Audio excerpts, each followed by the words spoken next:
কিরে বেটা, শুনলাম তোদের বাংলাদেশি প্লেয়াররা নাকি বট, তারা নাকি কোনো খেলা পারে না, ভিক্টর আর ডাবল ভিক্টর চালায়। আরে তুই বাংলাদেশি প্লেয়ারকে অপমান করতেছিস। বাংলাদেশি প্লেয়াররা ভালো ভালো এডব্লিউএম চালায়, আর এই দেশের প্লেয়াররা সবচেয়ে ভালো খেলে, আর তোদের দেশে তো সব বট, আর তোরা চাইলে আমাদের হারাতেও পারবি না।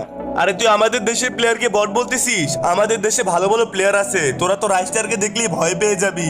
হা, তোদের দেশে কোনো ভালো প্লেয়ারই নেই। আরে তুই কি জানিস বাংলাদেশি প্লেয়াররা কত পরিমাণ গ্র্যান্ড মাস্টার উঠে? তোদের দেশে প্লেয়াররা তো গ্র্যান্ড মাস্টার উঠতে পারে না, আর আমাদের বাংলাদেশে হাজার হাজার গ্র্যান্ড মাস্টার প্লেয়ার আছে। তোরা কখনই আমাদের হারাতে পারবি না। আরে তোরা তো লুকিয়ে লুকিয়ে গেম খেলিস, তাই গ্র্যান্ড মাস্টার উঠে যাস, আর আমরা তো লুকিয়ে লুকিয়ে গেম খেলি না। সালা বট, আমাদের সাথে কম্পিটিশন করতে এসেছিস। ঠিক আছে, চল আজকে একটি কম্পিটিশন হয়ে যাক। তো বন্ধুরা, তোমরা যারা বাংলাদেশকে ভালোবাসো তারা কমেন্ট করে যাবে, যে সবচেয়ে বেশি কমেন্ট করবে তারাই জিতে যাবে। আরে বন্ধুরা ঠিক আছে, তোমরা কমেন্ট বক্সে ইন্ডিয়া কমেন্ট করে যাবে, তাহলে দেখবো সারা বাংলাদেশটা পারে কিনা। আচ্ছা ঠিক আছে বন্ধুরা, তো তোমরা বাংলাদেশকে জিতিয়ে দাও।